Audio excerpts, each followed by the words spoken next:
An time ஆயிடுச்சு. இப்போ நான் எப்படி வீட்டுக்கு போவேன்? சே, முதல் டைம் எவ்வளோ? சே, excuse me please stop sir please stop பண்ணுங்க sir please stop sir please sir please sir கொஞ்சம் ஹெல்ப் பண்ணுங்க சார் 2 மணி ஆக போகுது சார் சுற்றி முற்றி ஒரு வண்டி கூட இல்லை சார் இந்த ஏரியாவுக்கு புதுசு சார். நான் படம் பார்த்துறதுக்கு லேட் ஆயிடுச்சு சார். இங்கேருந்து அப்படியே ஒரு 3 கிலோமீட்டர் தள்ளி என்ன ட்ராப் பண்ணிட்டீங்கன்னா போதும் சார். அங்கேருந்து என் ஃப்ரெண்டை வர சொல்லி நான் அப்படியே வீட்டுக்கு போயிடுவேன் சார். இங்கே சிக்னல் கூட கிடைக்க மாட்டேங்குது சார். ப்ளீஸ் சார் ஹெல்ப் பண்ணுங்க sir please sir thank you so much sir. இந்த தடவை நான் ட்ராவல் 45 மினிட்ஸ் இருக்கும். டைம் வேறு அதிகமாகவே இருக்குது. சும்மா பேச்சு கொடுத்து பார்ப்போம்மா. கொடுத்து பார்ப்போம். அப்புறம் உங்கள் வாழ்க்கை எப்படி போகுது? ஆண்டவன் புண்ணியத்தில் நல்லபடியாக போகுதுப்பா.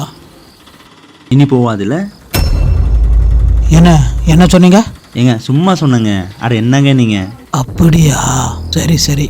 அப்புறம் கல்யாணம் ஆயிடுச்சா? இன்னும் கல்யாணம் ஆகலை, பொண்ணு தேடிட்டு இருக்கிறாங்க, பார்ப்போம். அப்புறம் ஒரு மாதத்துக்கு எவ்வளோ சம்பாதிப்பீங்க? நான் ஒரு 40-50. இனி சம்பாதிக்க முடியாது இல்லை? ஏன் அப்படி சொல்கிறீங்க? சும்மா சொன்னேங்க. அப்படியா, சரி. ஒரு பேய் படத்துக்கு போயிட்டு வந்தேன். இன்னும் பயங்கர மனுச்சு தெரியுமா? அதில் இதே மாதிரி தான் சீன் போவோம். அதான் சும்மா விளையாண்டு பார்த்தேன், அவ்வளோதான். அப்படியா, சரி.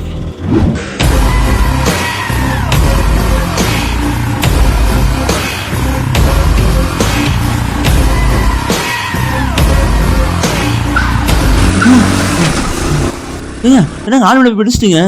ஏங்க கண் தெரியலங்க உங்களுக்கு? ஏங்க இறங்கி போய் என்ன சொன்னாலும் பாருங்க அட்லீஸ்ட்டு. சே யூஸ்லெஸ். நானாச்சும் போய் பார்க்குறேன்.